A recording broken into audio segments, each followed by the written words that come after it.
നമ്മൾ എത്ര ശ്രമിച്ചാലും വിധിയെ തടുക്കാനാവില്ല. ഈ ദുരന്തം അത് ഒഴിവാക്കാനായിരുന്നു ഞാൻ ശ്രമിച്ചത്.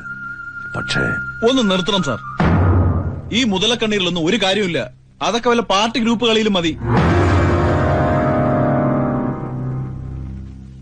എന്താണ് ഭദ്രൻ സാർ ചെയ്ത തെറ്റ്? നിങ്ങളെപ്പോലുള്ളവർ ജനങ്ങളോട് ഒരിക്കലും കാണിക്കാത്ത കൂറ് സ്വന്തം തൊഴിലിനോട് കാണിച്ചതോ? ലോക്കപ്പിനുള്ളിൽ നിന്നും ഫ്രാൻസിസ് എന്ന ഗുണ്ടയെ ഇരുചവി അറിയാതെ വെളിയിലിറക്കി കൊലപ്പെടുത്തി ജഡം മജിസ്ട്രേറ്റിന്റെ മേശയ്ക്ക് മുകളിൽ തള്ളാൻ കൽപ്പുള്ളയാൾ ആരാണെന്ന് നമുക്ക് എല്ലാവർക്കും അറിയാം. പക്ഷെ സംഭവത്തിൽ പ്രതി ഒരേ ഒരാൾ CI ഭദ്രൻ. ഭദ്രൻ സാർ ഒരുപാട് കഷ്ടപ്പെട്ട് മേടയിൽ ദേവരാജനെതിരെ ചാർജ് ചെയ്ത കേസുകളുണ്ട്. അതിൽ ചിലതിനൊക്കെ തെളിവ് സംഘടിപ്പിച്ചു കൊടുത്ത സാറ് തന്നെയാണല്ലോ. എന്നിട്ട് അതിന്റെയൊക്കെ അന്വേഷണം എവിടം വരെയായി? എല്ലാം കെട്ടിച്ചമച്ച കോപ്പുകളാണെന്ന് പത്രങ്ങളിൽ പരമ്പര വരുന്നു.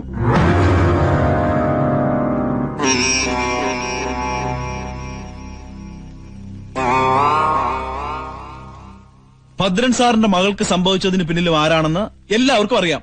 പക്ഷെ പോലീസ് ഇപ്പോഴും പ്രതികളെ തെരഞ്ഞുകൊണ്ടിരിക്കുന്നു.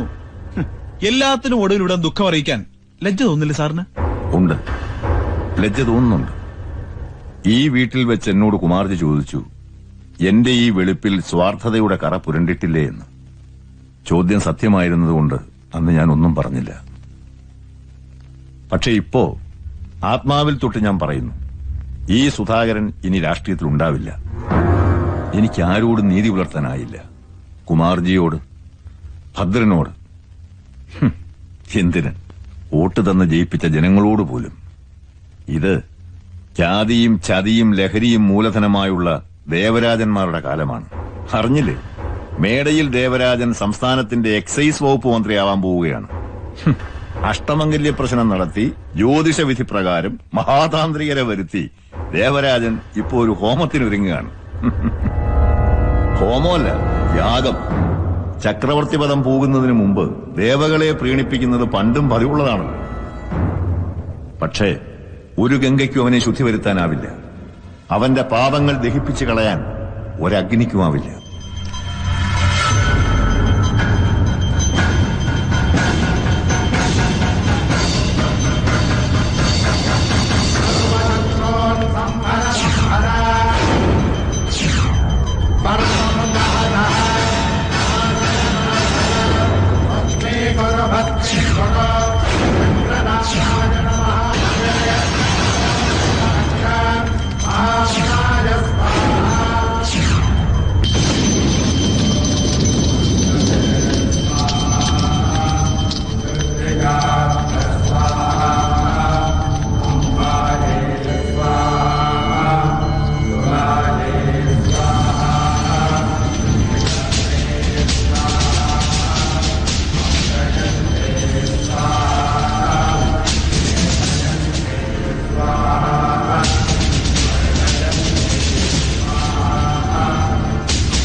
കിട്ടിയതൊന്നും പോരല്ലടാ. ഒരു പുണ്യകർമ്മം നടക്കുമ്പോ അലമ്പുണ്ടാക്കാതെ ഇറങ്ങി പോടാ പറ്റി. ഇറങ്ങി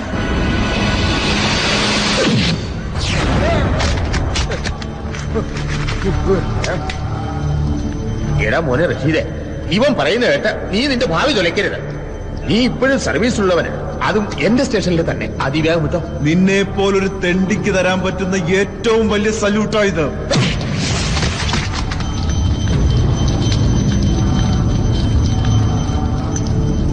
എന്തു സംഭവിച്ചാലും യാഗം മുടങ്ങരുത്.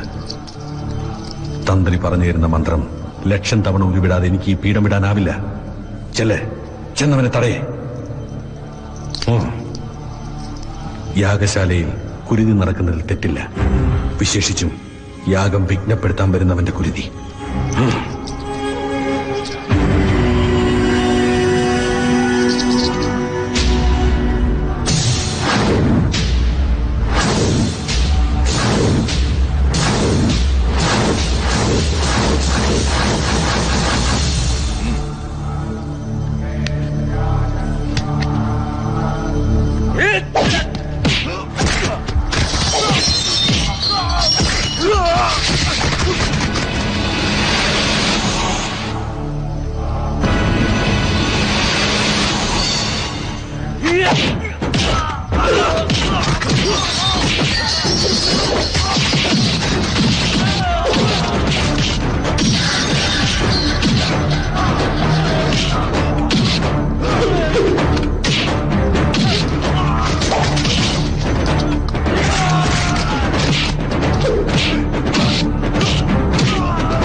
എടാ, ഒരുപാട് പേരെ പർച്ചേസ് ചെയ്ത് ഒരുപാട് പേരുടെ ജീവനെടുത്ത നിന്റെ കയ്യ്, നാറിയ കയ്യ്, അത് ഞാനങ്ങ് എടുക്കുക.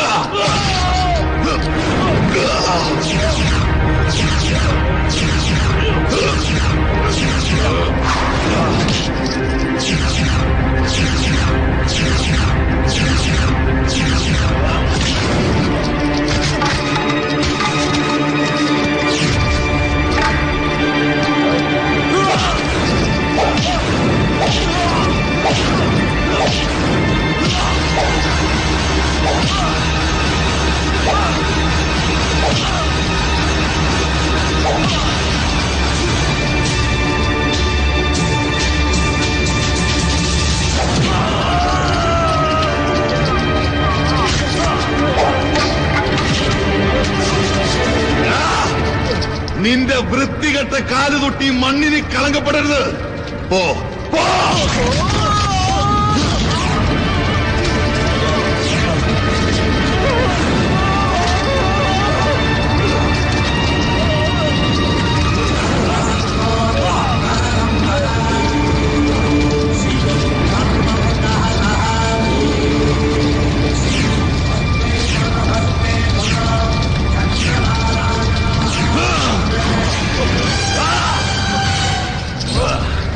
ഇല്ല, കൊല്ലില്ല, കൊല്ലില്ല നിന്നെ ഞാൻ. കൊന്ന നീ രക്തസാക്ഷിയായി പോവും. നിന്റെ ഛായാചിത്രങ്ങളിലും പ്രതിമകളിലും നിന്റെ ഭക്തർ പുഷ്പാർച്ചന നടത്തും. അത് വേണ്ട, നീ ജീവിക്കണം. ഈ പാതിവെന്ത ദേഹത്തിൽ ഞാൻ ദാനം തന്ന ജീവനുമായി സ്വന്തം പാപങ്ങൾ നിന്നെ വേട്ടയാടുന്നത് ഈ ഒറ്റ കണ്ണുവെച്ച് നീ കാണണം.